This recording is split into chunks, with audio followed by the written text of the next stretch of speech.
사도행전 4장 27절부터 28절까지 말씀. 다 찾으셨으면 두 절만 같이 합독하겠습니다. 시작.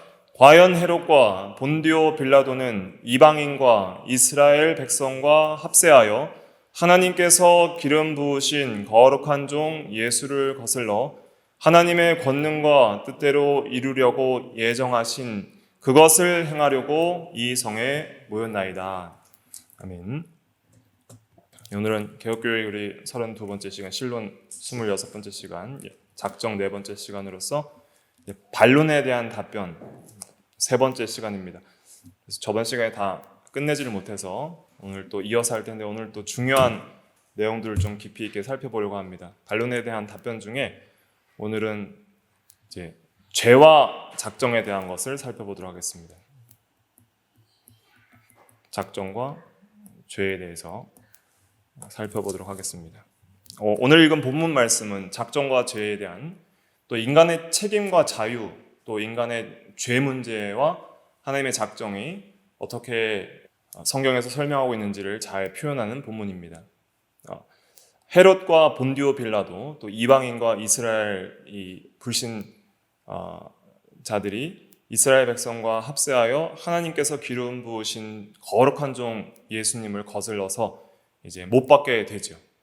그래서 이 빌라도나 헤롯이나 또 예수님을 대적한 모든 이방인과 이스라엘 백성들은 자신들의 자유와 또 마음의 죄악을 가지고 예수님을 미워하고 대적해서 그들의 악행 때문에 예수님께서 십자가에 달려 돌아가시게 되는 것이죠. 그래서 그들의 자유로운 죄악성과 죄를 짓는 그 행위 때문에 예수님께서 돌아가시지만은, 그럼에도 불구하고 그것을 하나님의 권능과 뜻대로 이루려고 예정하신 그것이라고 표현을 하고 있습니다. 이 하나님의 권능과 뜻대로 이루려고 예정하신 그걸 이제 작정이라고 할 수 있죠. 그래서 하나님께서 작정하신 그것을 행하려고 이 성에 이 악한 자들이 모여서 예수를 못 박았다는 거예요. 인자는 이미 작정된 대로 가거니와 그를 파는 사람에게는 화가 있으리로다. 누가복음 22장 22절에 가룟 유다에 대해서 그렇게 말씀한 것처럼 작정대로 십자가에 죽으시는 거예요. 그런데 그렇게 십자가에 죽이는 자들의 죄악들도 다 하나님의 작정 가운데 있었다는 것이죠. 하지만은 그러한 죄악들을 짓는 그 자들은 하나님께서 죄를 짓게 만드는 조성자로서 그들이 죄를 짓게 만든 것이 아니라 그들의 자유대로 자신들이 자신의 죄를 지은 것이지만은 그 모든 죄들도 하나님의 작정 가운데 있었던 것이고 그것이 이루어졌다는 것을 이제 27절과 28절에 사도들과 그의 동료들이 모여서 이제 기도한 내용의 일부거든요. 그 기도의 내용에 이제 작정과 죄의 문제가 잘 담겨 있습니다. 그러면 오늘 이제 작정과 죄에 대해서 신앙고백좀 한번 읽고 또 시작하도록 하겠습니다. 347페이지 제3장 하나님의 영원한 작정에 관하여 1항만 같이 다시 한번 읽어볼게요. 1항 시작. 하나님께서는 영원부터 자기 뜻에 가장 지혜롭고 거룩한 계획으로 일어날 모든 일들을 자유롭게 그리고 변할 수 없게 작정하셨다. 그러나 그것 때문에 하나님은 죄의 주성자가 아니시며 피조물의 의지에 폭력을 가하지도 않으시고 또한 제2 원인들의 자유나 우연성을 제거하지 않고 오히려 세우셨다. 그래서 특별히 죄의 주성자가 아니라는 말씀하고 있습니다. 모든 일들을 미리 정하신 것이 작정이라고 그랬죠. 모든 일들을 미리 정하신 것. 그럼에도 불구하고 죄들도 하나님의 작정 가운데 그럼 있는 거예요, 없는 거예요? 필연적으로 있는 것입니다. 모든 죄들은 반드시 그 때와 시간에 일어나도록 하나님께서 작정하셨어요. 하와가 선악과를 따먹을 것도 하나님의 작정 가운데 있었어요, 없었어요? 있었던 거예요. 가룟 유다가 예수를 파는 것도 작정 가운데 있었던 거예요. 그래서 누가복음 22장에는 인자는 작정대로 가거니와 그를 파는 자들에게는 파는 사람에게는 화가 있으리라다 그랬죠. 오늘 읽은 본문도 헤롯과 빌라도와 또 이방인들과 이스라엘이 예수님을 죽도록 하지만은 그것은 하나님의 영원한 그 예정하신 그것을 행하려고 작정 가운데 작정된 것을 행하려고 이 성에 모여서 그렇게 했다고 28절에 표현을 하고 있는 것이죠. 그럼 이제 우리가 이제 궁금한 건 무엇이냐면 이 작정과 죄는 어떤 관계가 있느냐 하는 것이죠. 작정과 죄는 근데 저번 시간 걸과 다 이제 연계가 되어 있습니다. 사실은 이렇게 자유 또 의무 죄가 이제 상호 연계가 되어 있는데 잠깐 복습을 하면 작정과 자유의 개념에 있어서 기억하셔야 될 것은 확실성과 강제성을 구별하는 거라고 그랬습니다. 그러니까 작정은 확실성을 말하는 거예요. 그래서 작정은 모든 일을 변함없이 틀림없이 일어나도록 미리 정하신 게 작정이에요. 그러니까 작정을 생각하면서 계속 우리가 마음속에 두어야 될 것은 어떠한 진리냐면 하나님은 지극히 높으시고 전능하신 하나님이다. 그리고 그 하나님의 통치권 밖에 있는 것은 하나도 없다는 걸 믿는 거예요. 작정을 믿으면서 무엇을 믿냐면 하나님이 얼마나 위대하시고 전능하시고 높으신 분이냐면 하나님의 뜻과 통치권 밖에서 조그만 부분이라도 이루어지는 것은 없다는 걸 믿는 거예요. 그러니까 마귀가 이렇게 악하게 타락해서 돌아다니고 우는 사자와 같이 삼킬 차를 찾고 있고 이 세상에 악인들이 넘쳐나고 그 중에는 가룟 유다와 같은 그런 배신자도 있고 또 빌라도와 같은 그런 악한 자들도 있고 악한 자들이 지금까지 이 세상에 많이 있어 왔지만은 그러한 악인들이나 그들의 짓는 죄조차까지도 하나님의 통치권 밖에 벗어나서 하나님 영향력 밖에서 하나님이 통제할 수 없는 죄가 없다는 것을 믿는 거예요. 하나님이 통제할 수 있는 죄가 없다는 걸 믿는 거예요. 그것이 작정과 죄에 있어서 우리가 작정을 믿을 때 가져야 될 믿음이죠. 그래서 하나님의 작정은 확실성을 부여합니다. 확실하게 그대로 하나님의 통제 아래서 이루어지는 거예요. 그러나 강제성은 아니라는 거예요. 피조물의 의지를 침해해서 그렇게 하도록 강제하는 것이 아니라 자신의 자유로 그 이성적 피조물이 무엇을 할 때는 자유로 짓는 거예요. 자유로 모든 일들을 하는 거예요. 또 그렇기 때문에 의무도 발생하는 것이고 따라서 죄에 있어서도 특별히 죄에 있어서는 하나님께서 죄를 짓도록 강제하진 않으세요. 그렇기 때문에 그것을 이제 허용적 작정이라고 표현을 하는 것입니다. 허용적 작정이라는 것은 죄를 짓도록 이렇게 동기를 유발시키거나 유혹하거나 우리의 마음을 격동시키거나 해서 마귀가 유혹하듯이 하나님께서 유혹을 해가지고 시험에 들고 유혹을 해서 우리의 의지를 유혹해서 죄로 빠지도록 하지는 않는다는 거예요. 근데 반대로 선에 대해서는 좀 다릅니다. 선에 대해서는 하나님께서 적극적으로 우리에게 선한 마음과 선한 의지와 감동과 감화력을 주어서 선을 행할 수 있도록 우리를 인도하세요. 왜냐하면 하나님은 선하신 분이에요? 악하신 분이에요? 선하신 분이기 때문에. 하나님은 선하신 분임을 믿는 거예요. 그래서 우리가 크게 두 가지를 하나님에 대해서 항상 기억을 해야 되는데 하나님은 첫째는 전능하시다.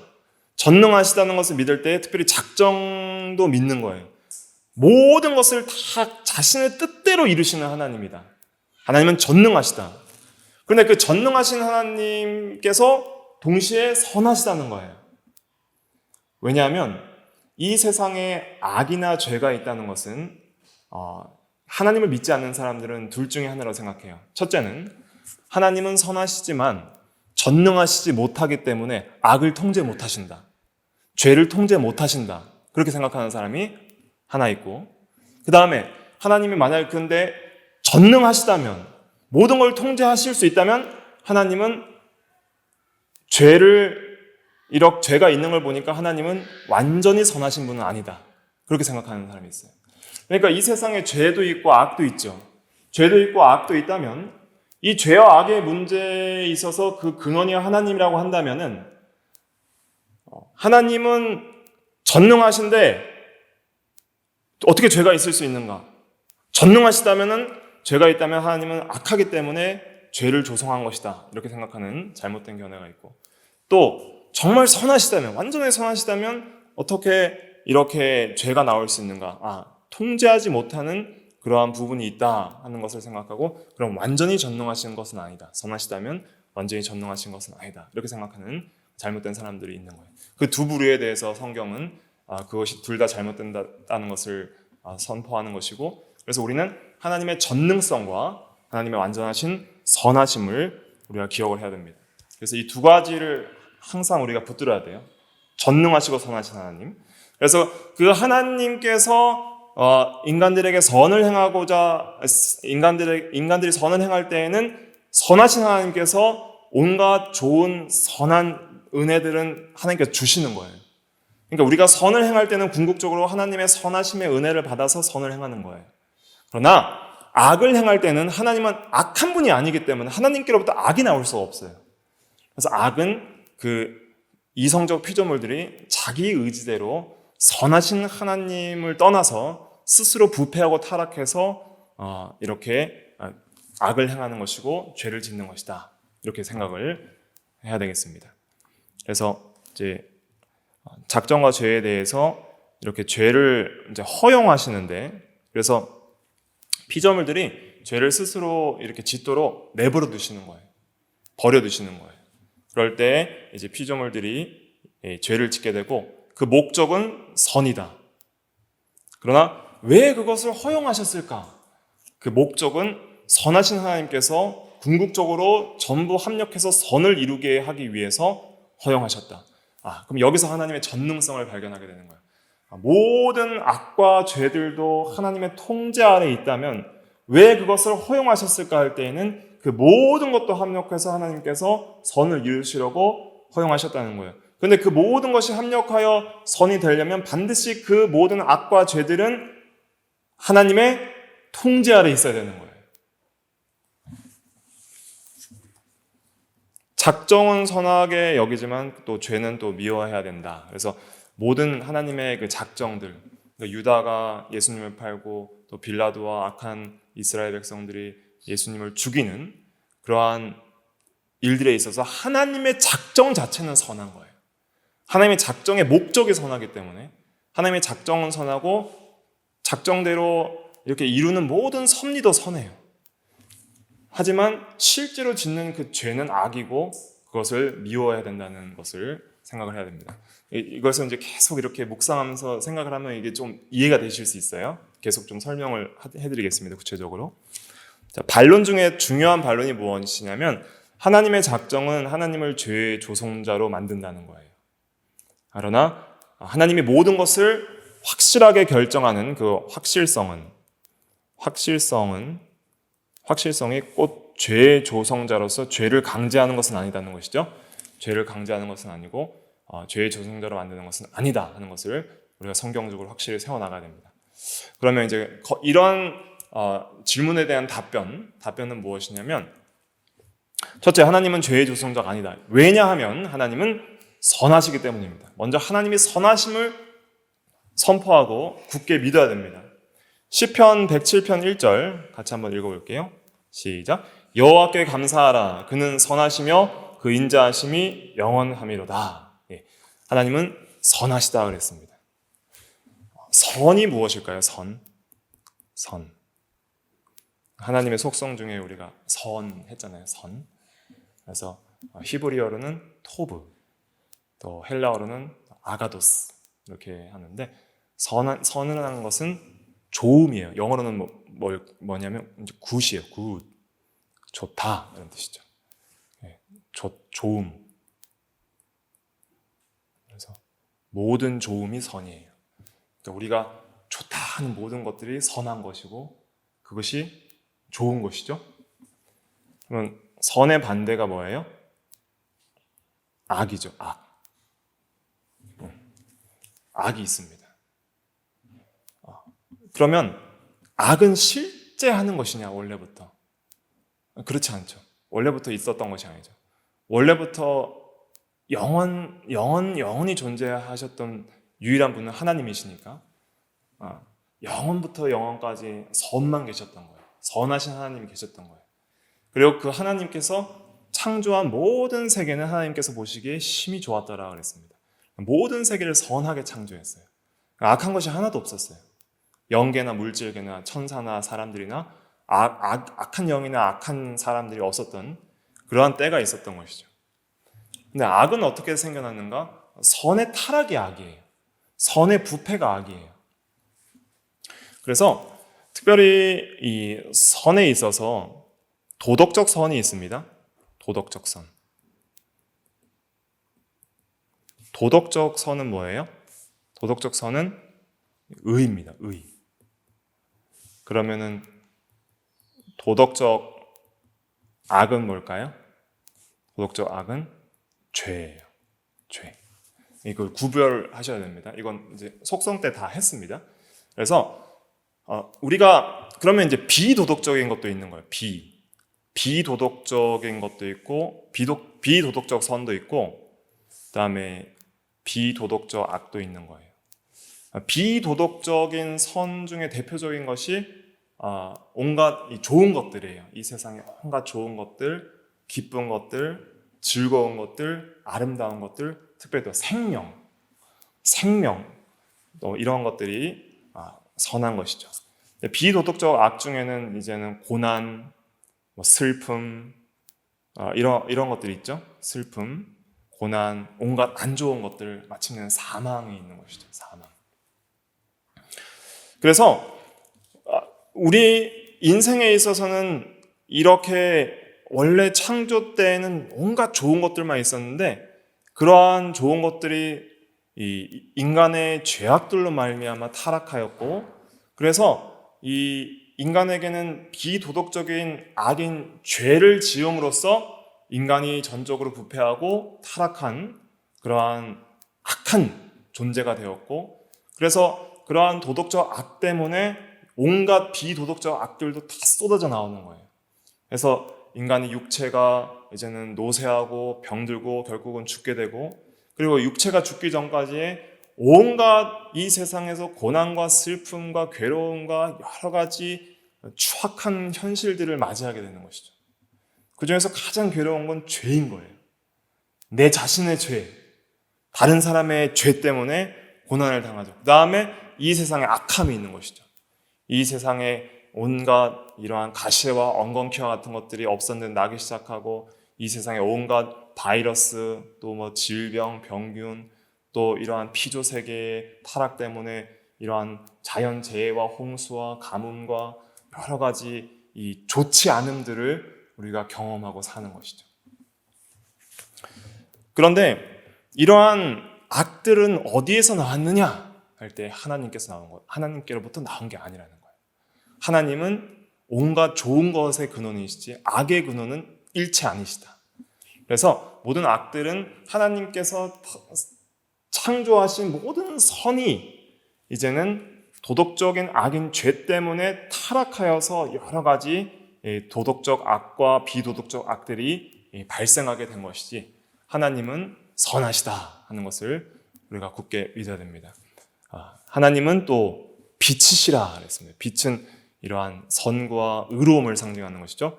그에게는 어둠이 조금도 없으시다는 것이니라.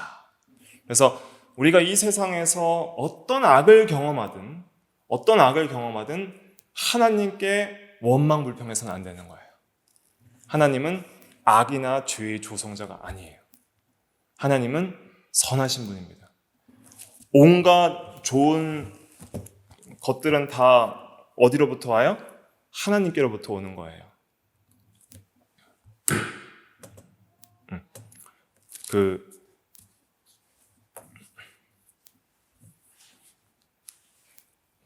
이 야고보서 1장 17절 한번 같이 읽어볼게요. 1장 17절 시작. 온갖 좋은 은사와 온전한 선물이 다 위로부터 빛들의 아버지께로부터 내려오나니 그는 변함도 없으시고 회전하는 그림자도 없으시니라. 그래서 온갖 좋은 것, 좋은 은사 선물이죠. 또 온전한 선물들 이러한 것들은 다 아버지께로부터 내려오는 거예요. 그러니까 하나님은 항상 좋은 것만 주시는 분이에요. 그런데 우리가 왜 악을 경험하냐면 우리의 죄와 다른 사람의 죄와 세상이 타락해서 악하기 때문이에요. 악해졌기 때문이죠. 그래서 우리가 그것을 잘 구분을 해야 됩니다. 하나님은 선하시다. 먼저 이것을 첫 번째로 기억을 해야 되는 것이죠. 그다음 두 번째, 하나님은 반드시 그 일이 일어나도록 작정하셨다. 하나님께서 작정하시지 않아서 하나님이 전혀 계획하시지 않았는데 하나님이 그렇게 하기로 정하시지 않았음에도 불구하고 하나님의 작정과 계획 밖에서 일어나는 일은 하나도 없다 하는 것을 먼저 또 두 번째로 믿어야 되는 거예요. 그러니까 하나님이 얼마나 전능하시냐, 얼마나 높으시고 위대하시냐, 먼지 하나 움직이고 또 악한 마귀의 이 역사의 1.1회, 악한 인간의 생각의 1.1회 조그만 부분까지도 하나님께서 허락하시고 계획하시지 않았으면 일어날 수 없다는 거예요. 그만큼 하나님이 위대하신 분이라는 걸 이해해야 됩니다. 그러니까 인간들이 자유를 가지고 자유롭게 살아가고 그다음에 인간이 자유롭게 죄를 짓는데 너무 놀라운 건 뭐냐면 그럼 자유를 주시고 책임도 주시는데 이게 신비해요. 이게 얼마나 놀라운 거냐면 정말 악인들은 자기의 악한 의지를 가지고 자기 생각대로 자기의 원대로 자유롭게 죄를 짓는데 그 모든 짓는 죄들이 다 누구의 작정 가운데 있는 거예요? 하나님의 작정 가운데 이루어지는 거예요. 그러니까 하나님의 통치권 밖에서 일어나는 것이 하나도 없어요. 그럼에도 불구하고 하나님은 죄에 대한 책임은 없으신 거예요. 그러니까 하나님께서 강제하시진 않지만은 그러나 그 모든 것을 허용하시고 그렇게 이루어지게끔 하시지만은 하나님이 정하신 대로만 이루어지지만 그러나 죄의 책임은 없으시다. 그래서 하나님께서 모든 피조물들의 이 존재와 활동의 제1원인이세요. 그러니까 예를 들면 하와가 선악과를 따먹을 때 선악과를 따먹어야지라는 그러한 생각이 돌아가게 하는 그러한 이 인격적인 작용과 마음의 작용과 그러한 생각들, 그리고 따먹으려고 뻗었던 손의 힘의 능력들, 그리고 볼 수 있는 눈의 시각들, 이런 것들을 다 누가 주시는 거예요? 하나님이 주셨죠. 그러나 그 모든 하나님께서 공급해 주시는 힘과 원인들을 가지고 하와는 악하게 자기가 사용을 한 거예요. 그러니까 모든 것이 그렇게 돌아가도록 하나님께서 정하셨지만은 그러나 죄 자체는 하나님이 짓도록 하신 것이 아니라 자기가 지은 거예요. 자기가 지은 건데 그러나 하나님의 그 결정 안에서 이루어지는 거예요. 이걸 완전히 이해할 수 없는 신비긴 하지만은 두 진리를 다 믿으면은 우리가 믿을 수 있는 거예요. 그래서 에베소서 1장 11절 말씀 한번 같이 읽어볼게요. 에베소서 1장 11절에 시작. 모든 일을 그의 뜻의 결정대로 일하시는 이의 계획을 따라 우리가 예정을 입어 그 안에서 기업이 되었으니. 그래서 여기 중요한 건 모든 일을 그의 뜻대로 결정하는 이의 계획을 따라 그랬습니다. 그래서 하나님께서는 모든 일을 그의 뜻의 결정대로 일하시고 또 계획을 따라서 일하시는 거예요. 그렇기 때문에 그 계획 밖에서 일어나는 어떠한 일도 없고 작정 밖에서 일어나는 어떠한 일도 없다. 이것도 믿어야 되는 거예요. 하나님은 선하시다. 그러면 어떤 죄도 지으실 수 없고 죄를 짓도록 강제하실 수도 없다. 그럼에도 불구하고 모든 일은 하나님의 계획과 뜻대로 이루어진다. 죄까지도 하나님의 계획과 뜻대로 이루어진다. 그러나 하나님은 선하시기 때문에 죄의 책임은 없으시다. 이렇게 믿는 거예요. 그 다음에 그럼 죄의 책임은 누구에게 있는가? 세 번째, 죄는 인간이 자신이 원해서 지은 것이고 모든 죄의 책임은 그 죄를 지은 자에게 있다는 거예요. 여기에 대해서 야고보서 1장 13절부터 17절까지 한번 보겠습니다. 자, 13절부터 우리 15절까지만 읽어볼게요. 13절부터 15절까지 시작. 사람이 시험을 받을 때에 내가 하나님께 시험을 받는다 하지 말지니 하나님은 악에게 시험을 받지도 아니하시고 친히 아무도 시험하지 아니하시느니라. 오직 각 사람이 시험을 받는 것은 자기 욕심에 끌려 미혹됨이니 욕심이 잉태한 즉 죄를 낳고 죄가 장성한 즉 사망을 낳느니라. 여기서 하나님께서 성경에 보면 아브라함도 시험하셨고 또 하나님이 시험하셨다는 표현들이 있어요.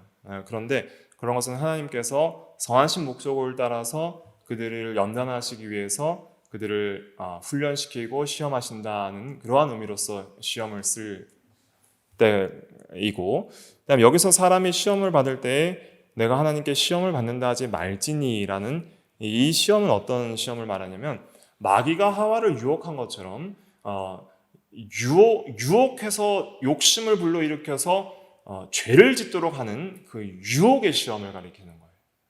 유혹. 그래서 다른 말로는 하나님께 유혹받는다 하지 말지니 이렇게 생각할 수가 있는 것이죠. 하나님께서 악한 의도를 가지고 악을 행하도록 유혹하시는 시험은, 마귀가 시험하는 것이 있잖아요. 마귀가 시험을 해서 넘어지도록 예수님을 시험했잖아요. 그래서 예수님 마귀에게 시험과 유혹을 받으셨잖아요. 그런 방식의 유혹은 하지 않는다는 거예요. 하나님은 어떤 악에게도 시험을 받지도 아니하시고 마귀에게 시험 받아서 넘어가시는 분도 아니고, 왜냐하면 하나님은 선 그 자체이세요. 선 그 자체이기 때문에 악이 감히 하나님께 시험할 수도 없고, 또 친히 선하신 하나님은 아무도 악한 의도로 시험할 수가 없는 것입니다. 그래서 친히 아무도 유혹하시지 아니하신다, 이렇게 해석을 할 수가 있는 것이죠. 그러면 각 사람이 이제 시험을 받는 것은 자기 욕심에 이끌려서 미혹이 되는 거예요. 자기 욕심에 이끌려서 미혹되어서 욕심이 잉태하여 죄를 낳고, 죄의 결과는 사망이 되는 것입니다. 그래서 죄는 자기가 짓는 것이다. 그런데 이걸 한번 이제 생각을 해보세요. 죄는 이제 자기가 원해서 짓는 거예요. 근데 내가 원해서 짓는 모든 죄는 100% 누구 책임이에요? 100% 나의 책임이에요. 나의 책임인데, 그리고 100% 나의 어떤 자유를 허용하셔서 하나님께서 죄를 허용하시기 때문에 그냥 내버려 두시는 거예요. 하나님께서 허용적 작정이라는 것은 그냥 그렇게 하도록 버려두시는 거예요. 죄를 짓도록 버려두시는 거예요. 왜냐하면 하나님이 죄를 짓도록 강제하실 수가 없어요. 왜냐하면 하나님은 어떤 분이시기 때문에? 선하신 분이기 때문에. 하나님은 선이시기 때문에 선으로부터 악이 나올 수가 없어요. 악을 짓도록 유혹하실 수가 없는 거예요. 그냥 내버려 두시는 거예요. 그렇지만은 자기가 원해서 죄인들이 죄를 짓는 것이지만은, 그러나 모든 또 책임도 그 죄인에게 있지만은, 그러나 그 모든 자유롭게 짓는 죄인들의 죄까지도 전부 하나님께서 어떻게 하신다고요? 작정하신다고요. 그리고 그 작정과 하나님의 통치권 밖에서 일어나는 악인들의 죄가 없다는 거예요. 그걸 생각해 볼 때 하나님이 얼마나 높으신 분이냐는 것이죠. 이렇게 신비하게 모든 걸 통제하신다는 거예요. 자유를 강제하거나 피조물의 의지를 침해하는 방식이 아니라 완전히 자유를 주시고, 의지의 자유를 주시고, 또 죄에 대한 책임도 물으실 수 있는 하나님이신데, 그러나 그 죄들이 하나님의 통치권 밖에서 맘대로 일어나는 것이 아니라 전부 하나님의 통제 안에서 하나님의 뜻대로 정해진 시간에, 정해진 때에, 정해진 정도로만 일어날 수밖에 없게 되어 있는 거예요. 그러나 하나님은 죄의 조성자는 아니라는 거예요. 이거는 하나님이 얼마나 위대하심을 우리가 믿을 때 그냥 믿어지는 진리예요. 우리가 이해할 수 없습니다. 그래, 개미들이 인간이 이렇게 사고하고 사유하고 이렇게 뭐 컴퓨터를 조작하고 이런 것들을 뭐 개미나 원숭이나 이해 못 하잖아요.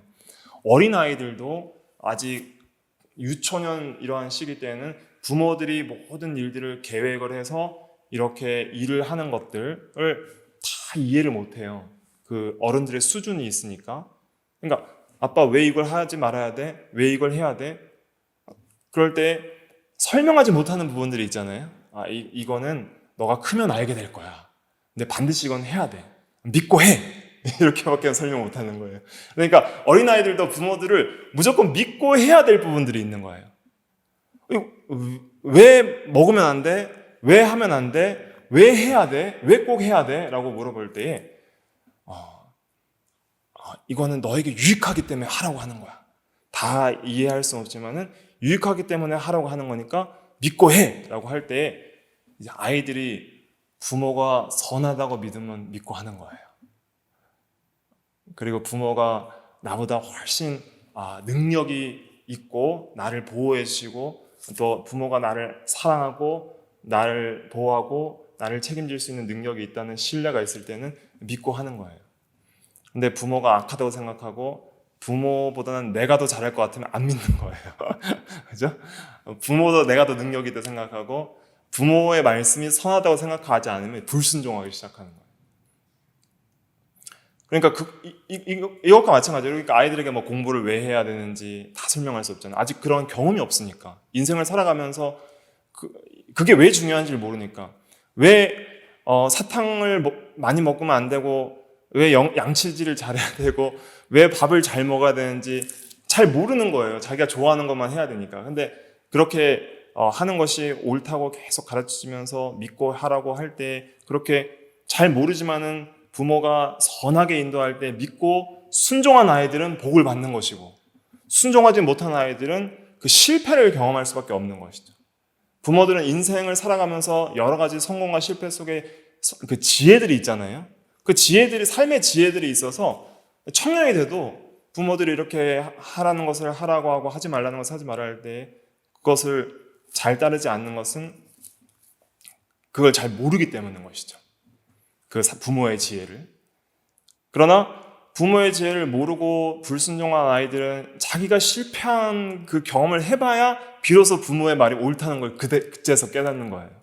그런데 잘 모르지만 부모가 선하고 부모님이 지혜롭다는 것을 믿는 아이들은 잘 이해하지 못하지만 부모님의 말씀이 맞겠지 하고 해보니까 이게 맞는지 깨닫는 거예요.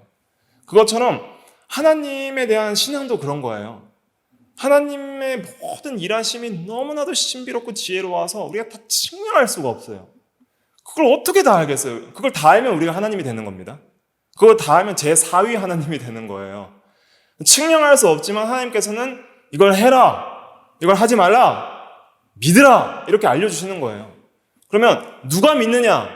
하나님이 선하심을 아는 자들이 그걸 선하심을 믿는 자들이 믿는 거예요. 하나님이 전능하심을 믿는 자들이 그것을 믿는 거예요. 왜 말씀을 불순종합니까? 왜 말씀을 우리가 믿지 않습니까? 하나님이 선하시지 않다고 생각하기 때문에 안 믿는 거예요. 내가 더 선해. 내가 하는 것이 더 옳아라고 생각하는 거예요. 그게 선악을 아는 일에 하나님과 같이 되는 거예요. 하와가 선악과를 따먹어서 선악을 아는 일에 하나님과 같이 된다는 것은 하나님이 선하시다는 것이 선이고 하나님이 악하시다는 것이 악인데 그것을 다 버리고 내가 좋아하는 것이 선이고 내가 싫어하는 것이 악이 될 거야 라고 생각을 하는 것이죠. 그러니까 하나님은 선하신데 그 선하심을 믿지 못하니까 우리가 하나님께 원망불평을 하고 또 하나님의 말씀을 그대로 믿지 못하고 또 하나님께서 우리의 인생 가운데 허락하신 모든 것들이 결국은 합력하여 선이 될 것인 줄도 믿지 못하는 것이죠. 또 하나님이 얼마나 위대하시고 전능하신가를 모르기 때문에 하나님의 말씀을 함부로 어기는 겁니다. 대저 하나님의 말씀은 능치 못할 일이 없는 이라 그랬잖아요. 네, 말씀을 다 버리는 거예요. 요즘에 하나님의 말씀에 목숨을 걸고 그렇게 믿고 순종한 사람들이 얼마나 됩니까? 다니엘 시대 때 그 많은 유대인들이 포로로 잡혀갔어요. 많은 귀족들과 왕족들이 포로로 잡혀갔어요.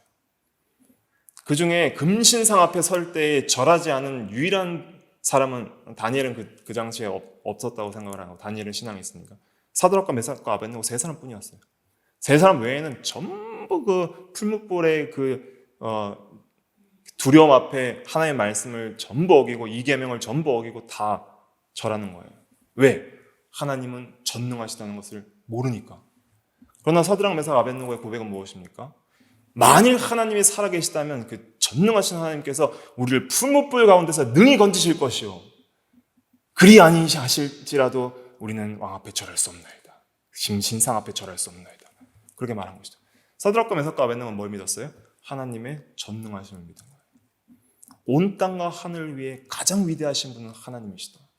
그 하나님의 작정대로 모든 것이 이루어지고 그의 말씀대로 모든 것이 이루어진다.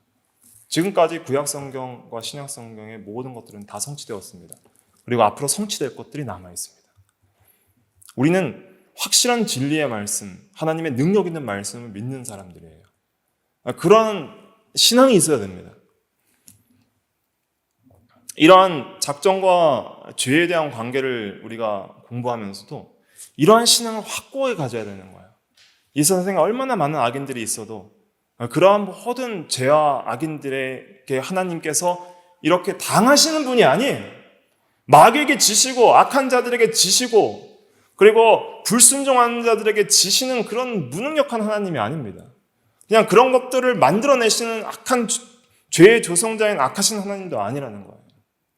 그러니까 우리는 하나님의 선하심과 전능하심을 동시에 믿으면서 우리가 그의 말씀을 신실하게 의지해야 하는 것이죠.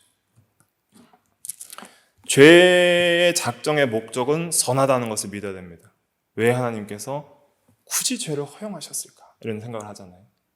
왜 마귀를 타락하도록 놔두셨을까? 또 왜 하와가 선악과를 따먹도록 놔두셨을까? 이유를 성경에서 설명하나요? 설명하지 않습니다. 우리는 몰라요. 왜냐하면 그건 하나님의 깊은 뜻 가운데 있기 때문에 우리는 왜라는 답을 찾을 수는 없지만, 그러나 무엇 때문에 그 궁극적인 목적이 무엇인지는 알 수 있죠. 선, 하나님의 영광과 선을 위해서. 그래서 이제 신앙고백서에도 그렇게 표현을 하는 거예요. 가장 지혜롭고 또 거룩한 계획으로 인할 모든 일을 변할 수 없게 작정하셨다. 이 대열의 문답에 잘 표현이 됐는데, 대열의 문답에 보면 영광을 위해 이렇게 작정하셨다고 이렇게 표현이 되어 있는 것이죠. 그래서 이 목적은 선하다 하는 것이죠. 한번 창세기 50장 20절, 요셉이 형들에게 팔린 것들에 대해서 요셉의 한 말 같이 한번 50장 20절 같이 읽어볼게요. 시작. 당신들은 나를 해하려고 하였으나 하나님은 그것을 선으로 바꾸사 오늘과 같이 많은 백성의 생명을 구원하게 하시려 하셨나니. 그래서 그 악도 결국 요셉을 판 것이 악이지만은, 죄이지만은, 그러나 그것을 결국 선으로 바꾸실 목적 때문에 허용을 하셨다는 거예요.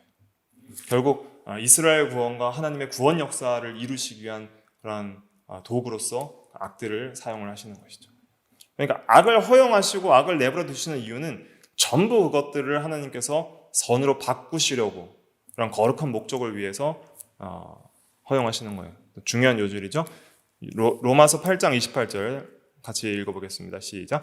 우리가 알거니와 하나님을 사랑하는 자 곧 그의 뜻대로 부르심을 입은 자들에게는 모든 것이 합력하여 선을 이루느니라. 그래서 모든 것이 합력하여 선이 이루어지도록 하시려고 허용을 하시는 거예요. 그러니까 합력하여 선이 되게 하시려면 하나님은 모든 악과 죄들도 작정을 통해서 다스릴 수 있는 전능하신 하나님이 되어야 되는 것이죠. 모든 악과 죄도 선하신 하나님 아버지의 손 밖에 나갈 수 없다. 이것을 우리가 믿어야 됩니다. 그래서 우리는 하나님을 언제나 의지할 수 있는 그런 담대한 신앙을 여기서 가지게 되는 것입니다. 그래서 섭리와 죄와의 관계를 이제 또 신앙고백서 5장에서도 설명하는데, 신앙고백서 5장 4항에 보면 이렇게 설명하고 있어요.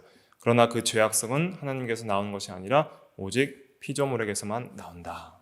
이렇게 말을 하고 있습니다. 그러면 이제 우리가 또 좀 궁금한 것은 우리 성도들의 죄 문제가 좀 궁금하잖아요. 정말 죄를 짓고 싶지 않은데 하나님께서 좀 우리를 보호해 주사 죄를 하나도 안 짓게 좀 하나님이 이렇게 우리를 인도해 주시면 참 좋을 텐데, 우리가 때로는 성도들도 죄를 짓잖아요. 그 죄도 다 어디 가운데 있는 거예요? 작정 가운데 있고 하나님의 섭리대로 이루어지는 거예요. 그럴 때 하나님께서 왜 우리 성도들을 죄 가운데 버려두실까? 이렇게 궁금할 수도 있습니다. 저도 그것이 어릴 때부터 굉장히 궁금했거든요. 그래서 제가 이러한 유혹의 욕심에 마음이 부패하거나 실질적으로 말과 행동으로 죄를 지을 때마다 이렇게 생각했어요. 하나님이 좀 너무하시다. 작정 가운데 나를 좀 죄 안 짓게 해주시지. 왜 나를 안 지켜주셨을까? 이렇게 이 어리석은 마음에 하나님에 대한 섭섭한 마음과 원망들이 이렇게 나올 때도 있었고, 궁금했어요. 그게 모든 것을 하나님께서 통제하실 수 있다면 왜 나를 죄짓도록 내버려 두실까?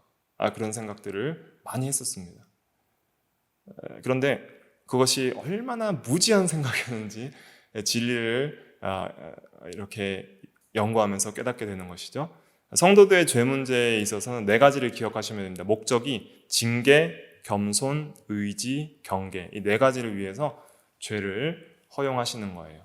한번 신앙고백서 제5장 5항 같이 한번 읽어볼게요. 시작. 가장 지혜롭고 의로우며 은혜로우신 하나님께서는 때때로 자신의 자녀들을 여러 가지 시험과 그들 자신의 마음의 부패성에 얼마 동안 내버려 두신다. 그렇게 함으로써 하나님께서는 전에 범한 그들의 죄들을 인하여 징계하고 그들에게 숨어있는 부패한 힘과 그들의 마음의 거짓됨을 깨닫게 하여 그들을 겸손하게 하신다. 예. 사실 징계의 목적으로 버려두시는 거예요. 그러니까 죄를 짓는 건 나의 부패한 마음으로 내가 죄를 짓는 거예요. 100% 나의 책임이에요. 그런데 그렇게 죄를 짓도록 버려두시는 것조차 하나님께서 징계의 목적으로 버려두시는 경우들이 있어요. 왜냐하면 우리가 마음으로부터 하나님을 떠났기 때문에 버려두시는 거예요. 내가 하나님을 온전히 의지하지 않고 온 마음을 다해 하나님께 기도하지 않고 온 마음으로 하나님을 의지하고 그의 말씀을 의지하고 믿고 순종하지 않고 하나님의 은혜의 수단들을 우리가 게을리하고 하나님에 대한 믿음에서 우리의 마음이 떠날 때에 그때 하나님께서 그래 네 마음대로 한번 살아봐라 라고 버려두시는 거예요. 징계로. 그럴 때는 우리 숨어있는 부패한 힘들과 거짓된 마음들이 나와서 죄를 짓게 되는 것이죠. 그러면서 우리가 다시 겸손하게 되는 거예요. 아, 하나님이 없이는 한순간도 살아갈 수가 없나이다. 한순간도 의롭게 살아갈 수가 없나이다. 주님만을 의지합니다. 하고 이제는 겸손히 하나님을 의지하게 하시려고 하시는 것이죠. 그 결과부터 보면은 그 결과 하나님께서는 자녀들이 도움을 바라며 하나님을 더 친근하고 끊임없이 의지하게 하며 이제 겸손하게 해서 더 끊임없이 의지하게 하도록 하시고 그래서 그러한 의지하는 마음들이 변하지 않고 또 장래의 모든 범죄의 기회에 대하여 경계하고 이렇게 근신하여 깨어 있어서 대비할 수 있도록 또 내가 죄를 지을 수 있다. 하나님을 의지하는 신앙에서 떠나면 또 나는 하나님의 은혜에서 떠나면 타락하고 죄를 지을 수 있다는 그러한 경계를 가지고 이제는 죄와 싸워서 이길 수 있도록 하기 위하여서 때로는 이렇게 버려두신다는 것이죠. 또한 여러 가지 다른 의롭고 거룩한 목적을 위해 그들을 더욱 깨어있게 하신다 그랬습니다. 네.